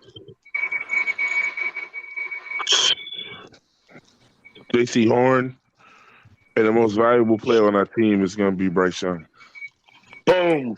No Brian Burns? See, I did the same thing, Twan. I left Burns out, but I didn't mean to. Well, I mean, when you say most valuable, I mean Burns going to get his. Yeah. When I think valuable, I'm meaning somebody's got to do something out of the norm and be even better. Gotcha. Well, you know who I left off of my list, Twan? Yeah. I left off Derek Brown. And so Me too. I left off Because I mean they already bring value to the team. I mean, like they're gonna do what they do. The most I mean, yeah, they are valuable. I mean, the most valuable player on our team. that's just hard, man. It's hard. It is hard. The most valuable player on our team is Bryce Christopher Young. Let's go. Hey, Anthony, were you here when we gave our top 5? Nah, bro, I wasn't. All right, well then go ahead, give me your top 5 then. Give her up. All right, it's probably similar to like what I get on the Twandon versus Anthony. Anyone also check that out if you haven't checked that out. It's a great show. But I'll go 5 here. Number 5, Akeem Aquanu. Number 4, Bradley Bozeman. Number 3, Jason Horn. Number 2, Brian Burns. And number 1, Bryce Christopher Young. Yeah, the truth. That's a dope list. Our lists are very similar. My list was Bryce Young number 1, Brian Burns number 2, J.C. Horn number 3, Akeem Aquanu number 4, and Bradley Bozeman number 5. That's a dope list.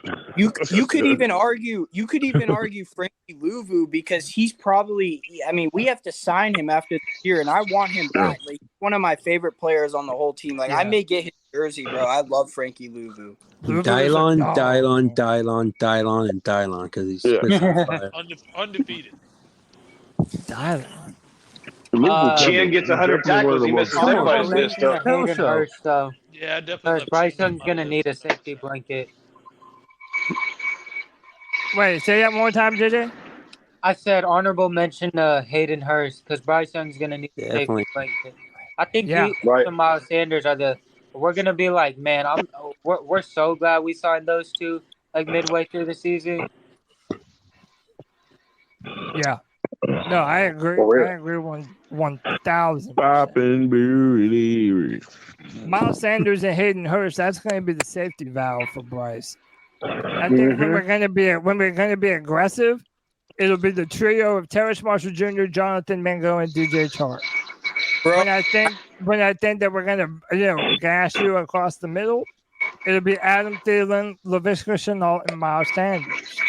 Bro, I told Cody in his bag. I told in the spaces, I told Pickle this and D's. I told them like, hey, listen, if you don't want to sign Cam Peoples to the roster throughout the season, you can always sign a veteran running back too, like for more room, for more depth in that room, like a Kareem Hunt or something like that to a cheap contract. Because you look at these contracts, like Saquon Barkley can't even get like $14 million a year. So like, imagine what you could sign another guy if you need. Like, I'm not saying we need that, but I'm saying it's always good to have other guys in the room to, you know, create diversity. Just every other running back brings something different to the table. So who was he talking? Who was he just talking about?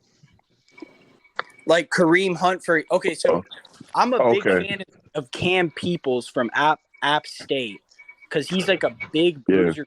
I know he may not make the roster, but like based on his, I think he will. Yeah, based on his preseason play, like that's a guy you can keep on the roster, bro. Because I think he's undrafted. How do you guys feel about going to go get Ezekiel Elliott? Hell no. Hell no.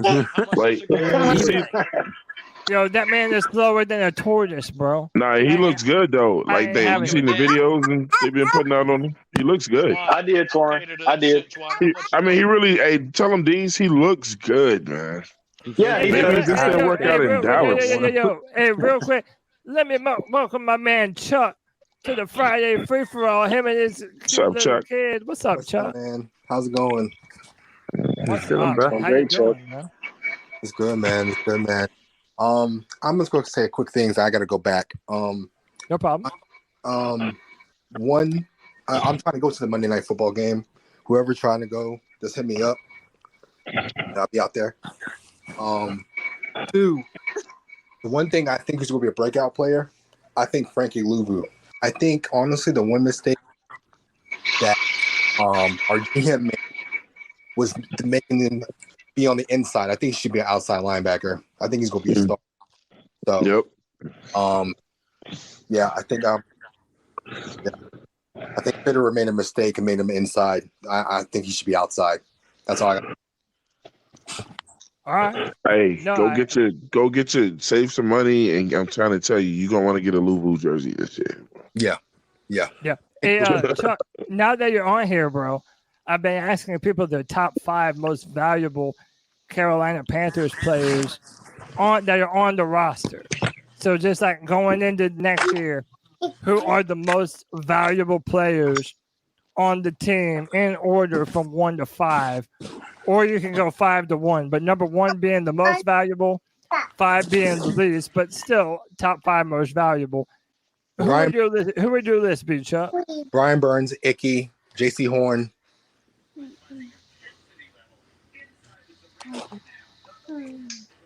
Bryce Young, Miles Sanders. Oh, all right. Not a bad list. Also had Bryce a little bit lower than everybody else. A lot of people have Bryce at number 1. I didn't even have him on the man. I'm surprised y'all didn't really have nothing to say about that. Again, JJ, nobody's surprised at you saying that, bro. I think the reason why you gonna put Bryce Young at number 1, I put him there because he's our quarterback. He's the franchise. He's always got to be the most important person. As the quarterback, he is the franchise. Like that kind of goes without saying at this point, you know. Yeah. But damn, y'all. That was some solid list across the board. Like nobody's was. I think so too. Out of all the lists we heard, I couldn't say anybody's was wrong. Nope. Yeah, I thought that those are all great lists, man. This has been a great show today, man. Like, even when there's no news, the Friday free for all will come with the fire, boy. Like, that's what we do over here, man. It's a show for the fans, by the fans. This is what we do, man. We talk about the Carolina Panthers. We let everybody's voice be heard. You know, I mean, that was the whole ethos of this show when I pitched it to Tony. We had the cat calls on Tuesday, but I said, let's give people even more of a platform to make their voice feel heard. And I think that we've accomplished that over here in the Friday Free For All, bro. So I appreciate everybody for coming and hanging out. Real quick, let me hit y'all with one of these things.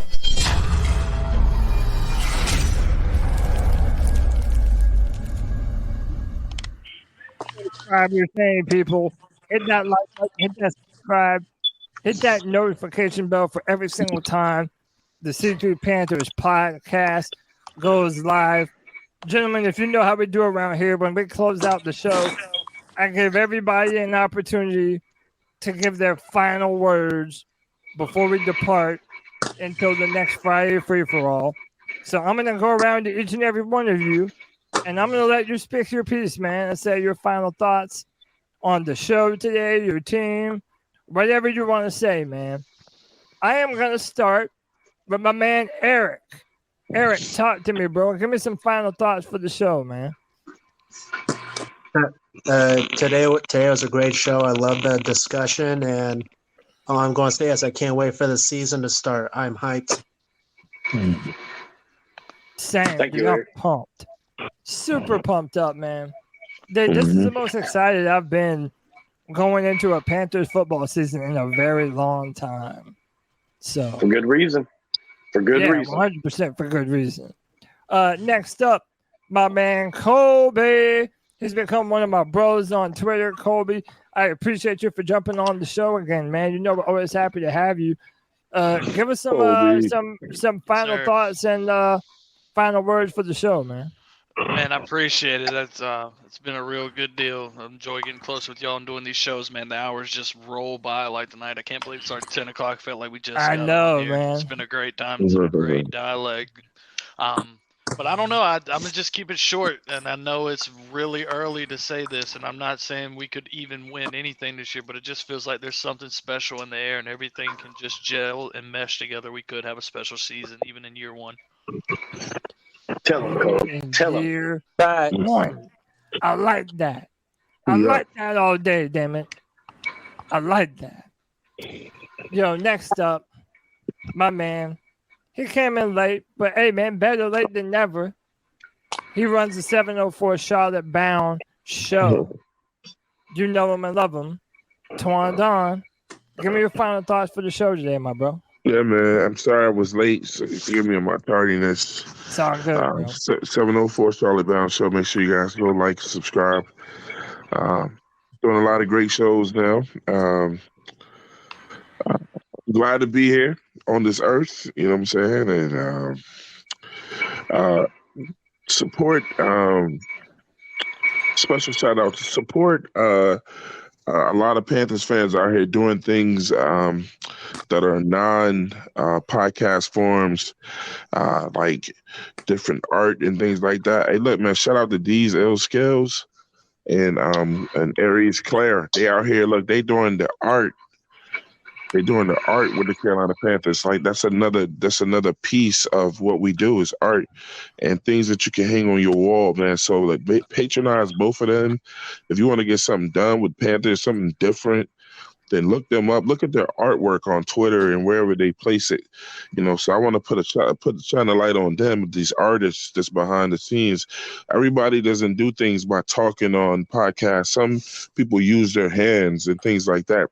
And Diesel Skills, Claire, and other artists out here that are doing the art from the Carolina Panthers side, man, like they got a voice too, man. And so I want to shine the light on them. You know, make sure you check out their pieces and support them, man. Absolutely, man. One of my favorite sayings is the rising tide lifts all boats. So support Panthers podcasters, man. That's what we do. You know, we ain't got no haterism over here, man. We want everybody to be successful and get all these likes and subscribers possible. Appreciate it. And I'm about to turn 50, bitch. Hey, Happy birthday, Twan! Happy birthday, Twan! Hey, how many? What's 100 years? A century? Yeah. So you're half a century old, bro. Dude, I definitely got less summers in my future. Enjoy it, man. Enjoy it. Yeah, That's what man. it is. Thank you. Hey, happy birthday, Big Twan. I appreciate you, brother. Appreciate it. Next up, my big homie. He always brings the controversial takes and topics to the show, and he makes the show better for it, whether you love him or hate him. My guy, JJ. Damn. JJ, give me your final thoughts for the show, bro, and tell me what you're thinking, man. Well, first, shout out to Pickle and D's. Come over on Twitter. Follow them at Panther Pickle and D's EO Skills. Join us on Spaces at any time. We go there on Mondays and Thursdays, hopefully in the afternoons. Never feel shy to come up here and share your Panther topics and opinions. Always join the Friday free for all. Call in if you want on Tuesdays. We all invite everyone. It's always a blast up here. And because I know I always seem like a negative Nancy, Cody, you know how I feel though. Jonathan Mingo's wide receiver 1. I'm just not that high in Adam Thielen specifically. I hear you, bro. Oh, Hey, shout so, out JJ, man. Shout out JJ. Good Bryce show today, Young, JJ. by the way. Like I know Greg completely was like, oh, if he doesn't get 5K and 30 plus, and man, my prediction for him was 25 touchdowns and 13 interceptions. 4K though. He gonna hit 4K though. Okay, it's good. He's the truth. All right. As G Baby say. I like And that. shout Tell him, out again JJ. to Juan turning 50, man. That's a big 5-0. Appreciate it. Man, Appreciate that it. is a big Appreciate it. deal. That is a big deal. Yeah. Next up, my man, Anthony Piccarello. He likes to make fun of me and say I can't draft worth a damn. You But I can't. don't care, man. I don't care. Hey, yo, you shut up, Kev. Ain't no one talking to your ass right Oh now. man, I didn't even see Kevin in here, man. Wait, check this Yo, wait your turn, son. You can't have espresso martini. Oh, Commander over there. Good grief, bro. Fantasy commander. Bro, Anthony, Called you a cock give me your final thoughts. Give me your final thoughts for the show today, bro. Hey man, you know I love you deep down. I just love fucking around with you. But seriously, man, hey, another great show. C3, you know where it's at. Check us out every single Friday and Tuesday. You already know the community is growing. Check out the Twitter Spaces. Twice a week.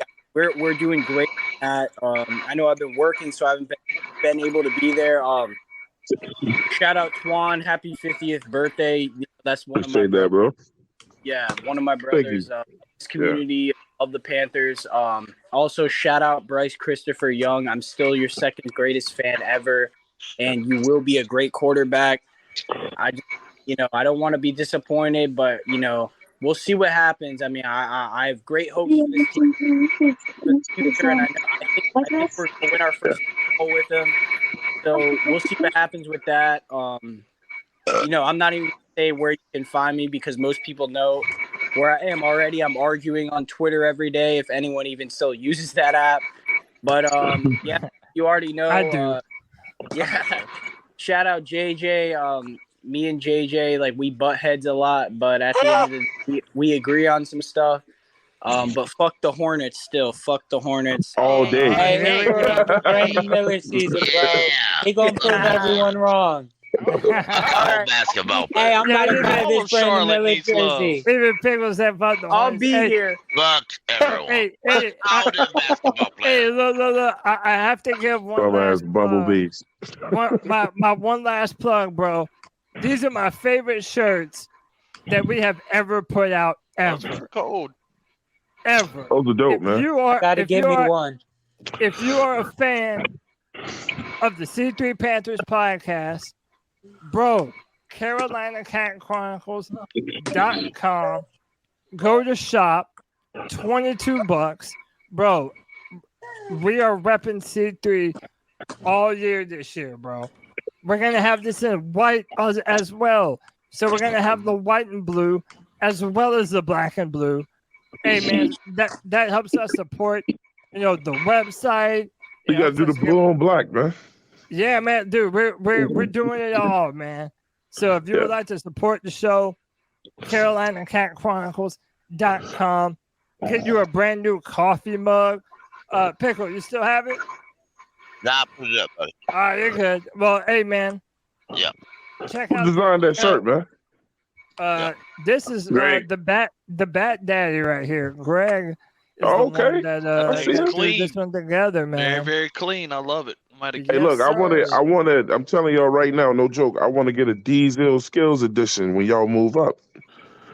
Oh yeah, man. Hey, dude, at some point, we're trying to do a Panther Pickle shirt. We're trying to get everybody. We're trying to make everybody feel a little bit of love. That's what's up, over man. here at the C3. Look. Hey, I'm about to order. I gotta order that mug and the "You Make Me Fucking Sick" shirt. That is, I mean, that's dope. Oh, I'll y'all be got a drinking- G-Baby shirt. Yeah, G Baby got it. They got two of them. Yeah, we got two of them. Twan, what you mean? We got. Oh, You Make Me man, Fucking that's Sick. cool, bro. That's cool. That's cool. But for real, I gotta And we got dip. this one. I'm with one of my homies right now, but I gotta show my love, man. I love C3. I love the podcast, the best Panther pod on the internet. Anthony out. Go Panthers, go Niners, Anthony. and go Lakers, man. Fuck the Hornets. You already know what's up. And let's get it popping. Brandon Miller season. I'll see y'all boys Friday, all right? All right, peace Anthony, and love, hey, Anthony Have a trying to great tell day, y'all, bro. Anthony got his ladies waiting on him. It ain't Nah, his he friends. wants to Don't listen to that friend shit. He got his wants ladies to waiting on him. think that he does. But All right, Ant, boys. you're the man, bro. Appreciate you. Yeah, stay safe. All right. Yep. The only reason why basketball players don't play football is they can't handle the contact. That's insane. They make more money. They wisses. I'm sure No, they're you know what? doing- Basketball players are pussies if they can't handle the contact. We are not doing this at the Pickle's right. I never understood why basketball players get paid more than football players. I never understood that. Less spots. I never understood that. All right, so look, man. Basketball players suck better. They account more for the team. All right, everybody, shut the fuck up. We're moving on. God damn it. Love you, Cody. All right, look. All right. Shut the hell up. Yeah. So we gotta get this diesel skills. You heard him, Pickle. Shut the hell up. I'm channeling my inner Panther Pickle and telling everybody to shut the hell up. Shut the hell up. Shut the hell up. We got to All get that on the shirt. Yeah, no, yeah. Yeah, we do. You know what you gotta do? Tony gotta get that. Tony gotta get that on that little keyboard he plays with on Tuesday. Oh my God, yeah. That's what you need to do. I want to hear that. Shut the hell up. No, that's a great idea. We need that as a drop, Pickle. Every time you get on a rant, Tony goes, shut the hell up. Shut the hell up. That's perfect. No, we're gonna make that happen, Pickle. That's my word. That's a great idea.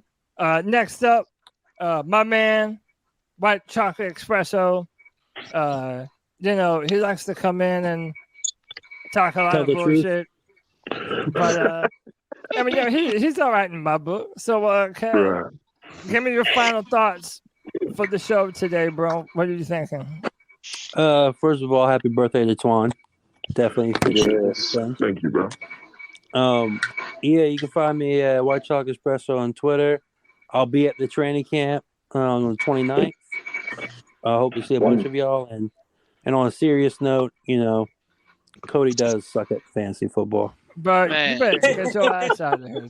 I was worried about Panther Pickle, but no, it turns out Cody was the worst one to worry about. Bro, wait until I smack the shit out of y'all this year, bro. You ain't Hey, man, It's it's about to epic. happen. It's epic when White Chocolate Espresso and Cody go at it, bro. Like, it's epic. Bro, this It damn is. can't. I went to a Sam's Club, but I went to the one in Rock Hill, South Carolina, because it's like a 20-minute drive, interstate all the way. And dude, they had a bunch of Clemson stuff right next to all the South Carolina stuff, and I'm like, bro, what the fuck are they doing here, man? Like, this is like, yeah, I know this is like sacrilegious that they would put that bullshit team. Well, one team That beat orange the other shit team. ain't gonna sell. Team, you know what I'm saying? One team beat the other team. That's why. Yeah, man. Yeah, for the first time in a decade. And neither orange- team made the playoffs. Yeah, Cry that orange away. sickle shit ain't gonna sell. Bro. Sherbert having ass. Bro, y'all piss me off. Y'all piss me off for real. Fucking orange sherbet. Next up is a living legend around these parts. You know him and love him. He will probably be our next T-shirt. Panther Pickle. Give me some final words for the Friday free for all, brother. It ain't long, folks, that you're going to see football. It ain't long you're going to see training month. camp. A month. Praise God. Pickle. Now, we'll learn a lot in preseason this year. This year is probably one of the most, or if not the most important preseason we've had.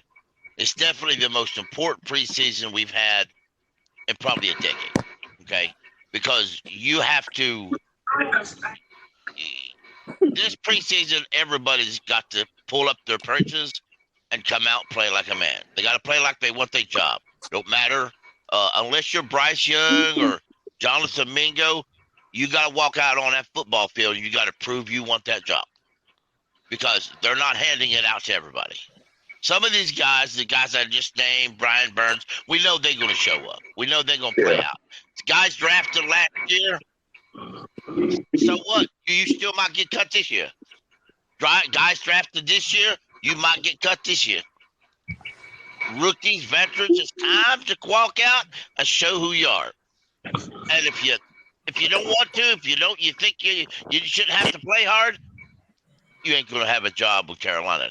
Get them. Tell them like it is, Pickle. Preach the good word to them, my brother. You cannot bring your B game to this team, bro. Nope. And you know what? On that note, Pickle, I feel like the players are going to be the ones implementing that standard. Right. I feel like the players are going to demand more from one another. Right. And I love that. I love that with every fiber of my being, man. Straight up. I always leave this man for last because he always has the best exits out of everybody. And my man, Don, I hope I'm not putting too much pressure on you, brother, but you know what they say about pressure? It makes diamonds. So I'm going to let you shine right now. Tell them what they need to hear, bro. Well, I gotta start with Mr. Twan Don and wish him a really super happy 50th birthday. Man, that's a milestone. I can't say thank you enough. You have done nothing but reach down and pick me up and support me all week long, dude. And that kind of support coming from you, brother, it keeps me going, man. It motivates me. It makes me want to make my next benediction, in your words. It makes me want to make my next piece of Panthers artwork. It makes me want to host my next space with Panther Pickle and the rest of the crew from C3. Man, that kind of support from you personally and the 704 Charlotte Bound podcast, I just wanted to say thank you. And I appreciate it. And it's not overlooked. And I just want you to know how much it means to me. And for whatever it does mean to you, I wish you nothing but the best on your 50th birthday, brother. Thank you, brother. Trying to make me cry, man. Yeah, Cut it out. You're about to make me choke up in here, man. No. Who cut the onions up around here, man? Who cut the onions? Yeah, who cut the onions, bro?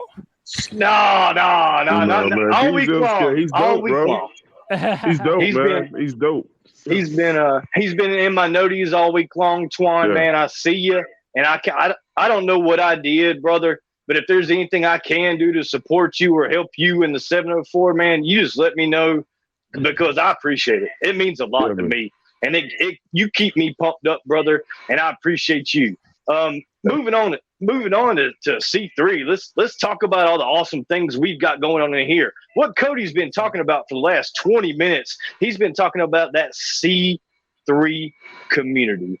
And we're not doing anything else right now but begging you to come and be a part of this C3 community. Hell, we're begging you to come be a part of the 704 Charlotte Bound community because they've been with us here all night long, just as they've been from the get-go. And let's get together and let's rock this season together, whether it's with the 704 or whether it's the C3. It doesn't make any difference. We've got plenty of opportunities for you guys to come and participate each and every week. You can come in on Monday nights. Monday nights, Pickle and other hosts from the C3 Nation will be hosting a space sometime between 3 and 7. We're just getting started, and we're early in it. But we can have up to 10 speakers. We had some new people come in and speak last night. Were they affiliated with C3? Were they in the C3 Army? Absolutely not. But they got to be a part of the show in our spaces, and we want to hear your Panthers opinion. And that's on Monday. Tuesday, Tuesday night calls. Call into the show 252-228-5098. Make your cat call. Make Tony and Cody comment on your call and your Panthers opinion on Tuesday night. Moving on to Thursday, but you'll see us again in the spaces on Twitter. Come be a part of that. Me and Panther Pickle want somebody else to talk. We talk too much already. We already know that. And that's on Thursday night. Sometime between 3 and 7. Shoot, sometimes we yell too much. And then on Friday, and just like you saw Chuck pop in here. Chuck popped in here with his beautiful, beautiful little baby girl. And he popped in here for about 2 minutes, and he said what he had to say about the Panthers. And that's all that we expect from you. Just come in, like, subscribe. If you've got something to say, come share it with the rest of us. We're not going to boo you out of here. Just like everybody named their 5 most valuable Panthers tonight. Great topic by Mr. Cody. It's okay. We appreciate your opinion. We want you to be a part of this podcast and what we're doing and what we're building here. It's a community once again, and we want your participation, whether that's a like, that's a subscribe, that's a share, or if you're just an absolute freaking fanatic like I am, come help us. Let's go and let's have some fun. The Panthers are on the right track, and we're going to have a great season this year. I want to thank everyone that's been a part of the panel tonight and been a part of the C3 Panthers podcast. You guys are nothing but great friends to have, and I appreciate every one of you, and I can't tell all of you in this limited time how much you mean to me. Good night, and thank you from C3. Yeah! Damn. And that's why I let that man go last every Friday. He hits a grand slam like it ain't nothing, bro. Like it was a T-ball pitch. Don, This dude is a fucking motivational speaker. Man, I'm ready to go. go. Don't get me started. We need to make a shirt, and only one shirt that goes to Don, and it says C3 brand ambassador, because that's what that man is. That is the brand ambassador, brother. You know we love you, man. You're doing an excellent job every single day on Twitter. I want the DZ skills exclusive. Yeah, bro, we gotta get them diesel skills shirts, bro. Yo, that needs I'm crocheting a cake right now. Yeah. Hey man, everybody have a shot of something or drink something for me this weekend, bro. That's it. You know what I'm saying? Hold your glasses high right now. I salute all of y'all, man. You know what I'm saying? Hey, Pickle could probably tell you. Hey, Pickle, how old are you right now? 55. Pickle, how did you feel when you turned 50, man? Look, tell him, like, life. Man, we just glad to be here, man. You know what I'm saying? Yep. We're glad to be here, bro. You know what I'm saying? It's a lot. This world is different now. And look, man, Pickle, we survived COVID. We survived COVID. We survived all the natural disasters and shit that's happened in this place. You know? We survived an era without cell phones or internet. Yeah, that's some hard shit. When you had to go get your football, you get your football updates on the radio or the newspaper. Yeah. We come from the era where your home cordless phone was a cell phone. You just couldn't go too far. Yo, we need to get a Panther Pickle Twandon podcast called Back in My Day. Yeah. Grumpy old men. Back in my day, we had to get news from the radio. Hey, look, it's true. Me and Twan to be talking about football stories. Y'all to be like, who the hell is this? And you'll be Googling 20 people. So, y'all don't know the horror. Y'all don't know the horror of 3 channels: ABC, NBC, and CBS, and then that top row where you just had like all them tiny digits. You know, you can only pick up 2 channels, and the flyers you put on that shit. That sounds pretty terrible, bro. I'm not gonna lie to you. No lie. I was before the remote control. How about that? Yeah, well, I was born. I kid you not. When I was 10 years old, 10 or 11 years old, I was the oldest in my house, and Dad said, I've got to watch the end of this movie. And I said, okay. He said, put your shoes on, go out and hold that antenna up. And this is at midnight. I'd go out there at midnight, hold the antenna up like this. So Dad could have watched the last 10 minutes of that movie he was watching.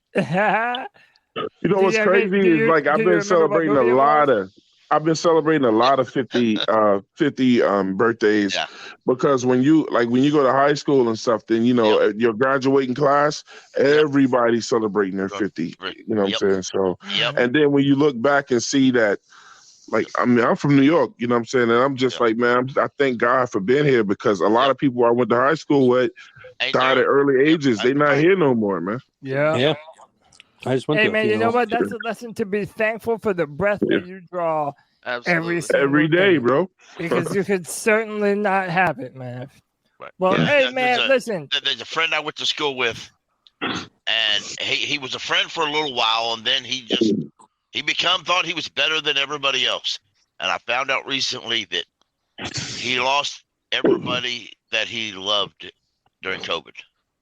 Damn. Yeah. Everybody. Shit sucks. And a lot of people have that he story. lives by himself, and he sent out a bunch of emails and messages to all the folks over the years that he had hurt or he had done wrong, and he just apologizing to everybody for every little thing he had ever done in his life. So don't take advantage of what you have. Yeah. Because in a split second, it could all be gone. That's it, man. And that's why, look, man, I look at people like Cody. I joke with Cody because Cody allows me to. But that's my man, bro. And Cody don't never ask nobody to fucking feel sorry for him, bro. Because, he loves himself and he loves the situation. So imagine when Cody turned 50, man. He would have defeated the odds in life.